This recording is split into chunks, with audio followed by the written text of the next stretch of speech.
Now, if you're here for some Counter-Strike and you don't know about Alpha Draft, then you must have been living under a rock. They're a fantasy esports service. The amount of money you can win is brutal. The contests they have are so much fun, it's savage. And if you fuck up, you'll end up wrecked.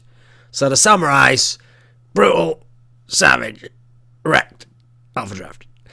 Now, Savage, the player who currently plays for CyberZen and previously played for TyLoo.raw and before that wNv China, is one of the all-time great Chinese players, but he's not the greatest Chinese player in history. I mean, they had some fantastic players there, and a name like Jungle stands out. Alex was a fantastic in-game leader. Sakula was a very good second star at one point in time. Good rifle in the latter days. Was good with both rifles and the AWP. Someone like XF was pretty good. But he's someone where skill-wise, he was one of the greatest Chinese 1.6 players. And obviously now he's a CSGO player. So Savage really came around like 2007. Because in 2005, leading into 2006, this is when the world really got to know about Chinese teams being good. Because at that time, wNv.cn gaming, that team came along and they showed themselves to be a very good team. They won WEG Season 3. They won WEG Masters. So they beat out a bunch of teams in China and in Korea, and as a result showed themselves to be one of the best teams in the world and would still be a top-level team, even though abroad they didn't have as good results. So 2007, WNV's sister team, wNv.cn, China, WNV Teamwork, was the team that had Savage in. And it also had Sakula in, who had been the second star along with Jungle of WNV GM, but he'd moved over to this team now, and they had a player called Kings with a capital Z, who would be well known. He's had frag movies made of him, and was known as a solid player. Now, one of the big results for Savage in this early team was at WSVG Wuhan in China. His team won this stop of WSVG. And what's key is, yes, it was Chinese teams there, but Fnatic was also there. And actually, Fnatic later that year would become the best team in the world. This is when they were still adjusting to having ins coming into the lineup in favor of Tentpole. And so they beat Fnatic in the final there. They won this tournament. And so everyone was like, who is this team? And more importantly, what the fuck's happened to Fnatic? Now, later in the year at the World Cyber Games, WNV managed to get out the group. They managed to top the group that also had the German mixed team in it, which was a mix of mouse sports and alternate players, alternate attacks.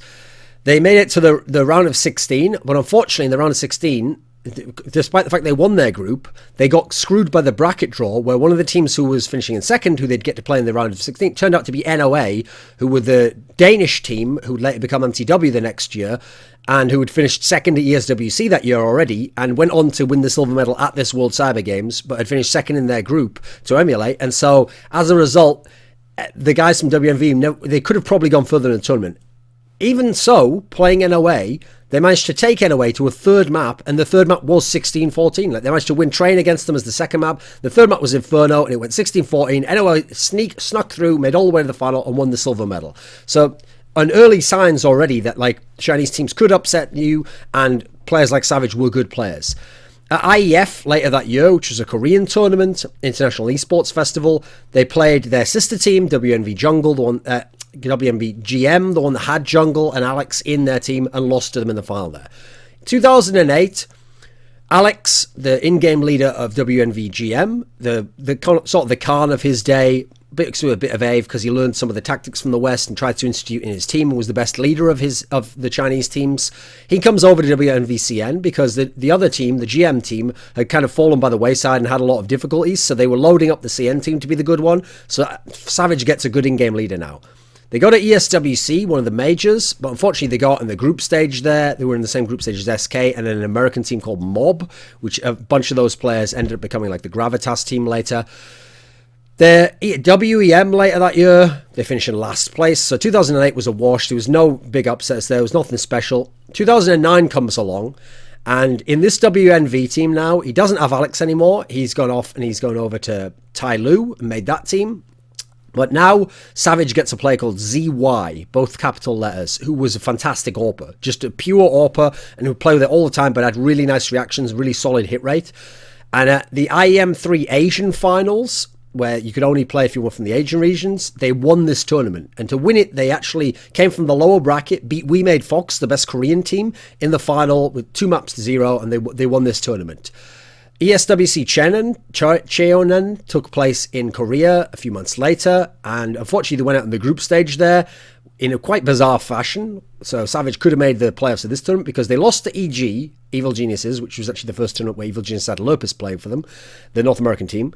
And they beat We Made Fox, and they beat ESQ Wind, who was another Korean team. So they went 2-1, but the way that they used to decide ties back in 1.6 would sometimes be weird based on tournaments. So first of all, because it was a three-way tie for first place, they did this weird thing where they said, right, well, EG has the most best round difference, so they get to go through automatically. Now it's just between the other two teams, and between the other two teams, oh no, maybe it was We Made Fox who had the best round difference. Might have been. And between the other two teams, it was EG and this team, and since EG had beaten them, they get to go through on record. So it's bizarre because the team that you've let go through was actually beaten by this wNv team. But whatever, no point having a big gripe about that years later, is there? Because it's over now. Now, IEM Chengdu in China, you'll notice a lot of these tournaments are in Asia. They weren't traveling that much back then because the sponsorship wasn't that sick. IEM 4 Global Challenge in Chengdu, China. The wNv team managed to beat Mouse Sports, the German team, and get out of the group in first place. But it always had to be noted, it was kind of suspicious, the circumstances that they beat Mouse Sports in. Because even though Mouse Sports was in a down period, actually is one of the worst periods in their history. First of all, they beat them on Dust 2, which Mouse Sports was always very good on. All the German teams were fantastic on Dust 2. But more suspiciously, in the first game, I think it was like the first or the second game of the tournament, in Group A is what they'd played first. Fnatic, who was the best team in the world by far, had lost to TyLoo, the other top Chinese team. And as a result, Fnatic was going to come out in second. So all the other good teams from Europe wanted to come out in second if they could, because they don't want to have to play Fnatic potentially in the first round of the playoffs. So Mouse Sports was in Group D, the last group to play, and suspiciously, they came out, lost this game and came out in second place, just as EG magically lost to Titans in Group C and came out in second place, therefore all skipping Fnatic in the first round. So I think there was some fuckery going on there. Now, in the actual playoffs, they played We Made Fox, the Koreans, and lost 1-2 to them there, so they finished top 8 at IM Chengdu. World Cyber Games that year, they managed to beat Fire Gamers, who was Fallen, and Knack, and all these guys, FNX, and lost to Fnatic in that group. But then in the round of 16, they played K23, the Kazakhstani team, who had Adren and actually Mo, if you know that guy who's now in Gambit. They had those two players, and they lost 1-2 there in the series, the 3-game series. IEF later that year, they played and they lost to SK in the final, and SK had Crystal and Face at this point in time. That was the new recruits they'd had for a couple of months. World Esports Masters ended the year, Chinese event. They finished dead last at this particular one. And at the end of the year, this team, the core of it, went from wNv to TyLoo and became TyLoo's sister team, TyLoo.raw. So just as he's been in the sister team of the main wNv team, now he's in the sister team of TyLoo. TyLoo was the team that was Good Rifle, Alex knows us, who were the best Chinese team at the time. So TyLoo.raw was the name of this new lineup. In 2010, they went to Arbalete Cup Asia, and they finished 4th place there. They actually beat We Made Fox, but they lost to Forza, and Forza was Dozy and Fox, who were the brothers, and Edic and Heli, and yeah, these players.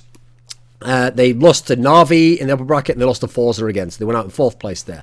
Later in the year, there was IEM Shanghai. I think it was in August, and at this tournament, Savage and TyLoo had a sick run because they made it to the semi-finals where they had to play their sister team, TyLoo. Now, TyLoo, the sister team, used to be better than them. They used to beat them on a more regular basis. But in this time, they beat them 2-0 in the series, and the second map was Nuke, and they wrecked them 16-0 on it. In the final, they had to play Fnatic, who'd gotten Gux, and this Fnatic was a real beast of a team, and they got stomped in the final quite easily. But an international final nonetheless. IEF, they finished second to their sister team, TyLoo again, and at the end of the year, Alex left TyLoo, and TyLoo kind of like merged the teams together, shut down the Raw team, and so they made a team that had like TB and XF from TyLoo, and then they brought Alex over, they brought Kings, his old teammate from wNv back, and they made this lineup. Now in 2011, they finished 7th to 8th, not a particularly great placing, at WEG E-Stars in Seoul, and didn't really have a chance to beat the top teams there. IEM Guangzhou, they finished top 6 there, again, not that impressive, but one of the big moments of Savage's career came in 2012. Like 2011 to 2012 was where individually he started to really get it cooking. Before that, he was like a good player, he was a decent player, but his teams were never that sick, and he was just like a good individual player. But even then, not like a mega beast. He wasn't like a Solo or a Kogu or some of these guys who were fantastic even on bad teams. But towards late 2011, early 2012, this is when he actually started to become like that sort of a player. Because at the 2012 IEM 6 World Championship, which was the biggest major you could win. It was the last great major of 1.6, and this was essentially the World Championship. At this tournament, he was in a group where his team should have had no chance to get out. Now, in this group, they ended up being eliminated only due to having a tie with ESC, who went on to win the tournament, the Poles, Neo, Taz, Pasha, and ESC having a better record than them in that tie. Now, the way the group went made it look like TyLoo was going to amazingly and in a massive shot get out of this group, because in the first game, they played a Nexus, who were the Danes. They played them, they won 16-12. They played ESC, the Poles. They lost 6-16 on Nuke. ESC were fantastic on Nuke.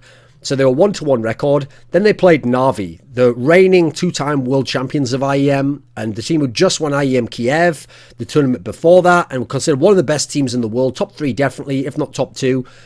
They beat Na'Vi on Dust 2, a fantastic Na'Vi map, 16-6. So they're up 2-1 in the group stage. Then they played Mouse Sports, and at this point in time, Mouse Sports was rather depleted. They beat them in a close 16-13 Inferno game. So now they're up 3-1 in the group. If they win their last game, they go through for certain. And they might still go through anyway, depending on the other results. Unfortunately, they had to play SK, who was still one of the top teams in the world, and lost heavily on Train in the last map. Now, here's what's interesting. Na'Vi had been doing really badly in the group stage, but they won all their last games to get out in close fashion. And there was a game that Na'Vi played against ESC, where ESC had Na'Vi right on the ropes. And ESC ended up losing that game 14-16. I think it was on Tuscan. And as a result, Na'Vi got out of the group and were finished ahead. If Na'Vi had lost that game, TyLoo would have gone through instead of Na'Vi. Na'Vi had also, before that, 16-14 to Nexus. If a Nexus beats Na'Vi on that one, TyLoo also goes through. So actually in this one, in many ways, for what they accomplished, it should have been like one of the great upset runs, and they should have gotten out of groups, and Savage was playing like an absolute beast in this tournament, and that's why they were getting all these upset wins. And unfortunately, it never happened for them, and that was one of their best chances. Now, later in the year, they played again in China. While the Western tournaments start to cycle down and people start to switch to CSGO, they just stuck with 1.6 the whole way in China. They had 2 leagues over there. They had K1 and ECL. And his team, TyLoo, won ECL. K1, they finished second in, which was actually ahead of Fnatic's team, which was one of the best in the world. But it was some weird scenario where it was something like a kind of locked settings, something, or weird rates or something. There was something weird about the version of CS that they were using at the time, because I remember Fnatic complaining about it. At World Cyber Games, which unfortunately was only a side tournament, so there's no Western teams, his team won, the TyLoo team won that. So they had some good run towards the end of 1.6, mainly in China, and he was the best player at the time. In early 2013, he retired. TyLoo switched to CSGO. Now, one of the things about his career is you'll notice there's a few upsets here and there, mainly against Asian teams. So his team against the Asian teams was good, but they weren't as good internationally, whereas teams like TyLoo and WeMadeFox would get international upsets. As an individual player, he came on much stronger towards the end of 1.6 and became very strong there, had a very complete all-around game. One of the interesting trends of his career was that his teams tended to lose a lot of key nuke games. And I think the reason why Nuke and Train were bad maps for them is because those were the most tactical maps, and you had to understand the European meta on those maps, otherwise it was going to be very difficult to win. And so those are the maps with a lot of decision making, a lot of mid-round calls. Those are the maps where the reason why people like Na'Vi, they didn't play Nuke, but they were fantastic on Train. The reason why the Poles, who were fantastic on both, were amazing, is because they get you into those 3v3 type situations, and they would make the right decisions from there as to how to win the game. Chinese teams never quite adapted in that sense. They wanted to more run over you on a map like Dust 2, Inferno. These were the kind of maps that they could get the wins on. In terms of his skill set, the first thing you have to say about Savage is he had a really sick USP. His USP was very good, like the mixture of spamming and tapping. He was a very strong AWPer, especially up close. His no-scopes were really beastly. People like him, Delpan, Markelov, had unreal no-scoping at the end of 1.6, which obviously was much more consistent in terms of being able to do it. Didn't have the random element that we have in CSGO now. Overall, he was a pretty sick aimer. He was a solo style carry player, as in his team could not be doing that well. He could still be like the force carrying them forwards, but mainly towards the end of his career. And he would, as a result, have big games even on losing sides or losing efforts. Now in CSGO, his team came around in like 2015. He was playing for a team then. He's on CyberZen now, and they were doing well in online cups. 2016, they went to a bunch of LANs. They didn't do well in the Fulcrum Gamers League, but then they went to StarLadder earlier this year. StarLadder Star Series 14, which is the one won by Fnatic over Na'Vi in the final, you might remember. And in the group stage, they lost to Na'Vi. That was fairly convincing. But against G2, who is the team that is now known as FaZe, they actually won a map. So it was a 3-map series, and they were close to winning 2-0. The first map, they wrecked them 16-6 on Inferno. Then the G2 guys were in position to lose on Cash, but came back and won 16-14. Then on the last map, Mirage won 16-11. So CyberZen almost knocked out G2 with Makaleli, AZ, Rain, these fantastic Jacom, these fantastic players.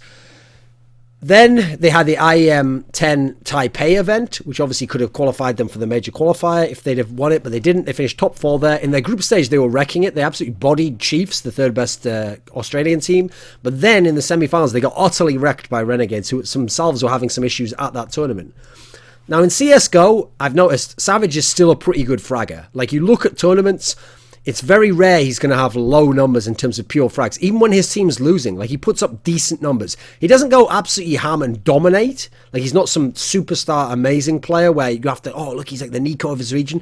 No, against Western teams, he's not going to dominate like that, but he is a pretty good fragger. Like, you have to give him credit for that. He's got decent aim still, and his AWPing is still solid. Like, you see him do AWP highlights that are pretty good shit. Unfortunately, his team's not that good, so I don't expect much from him, but he's still a very good fragger.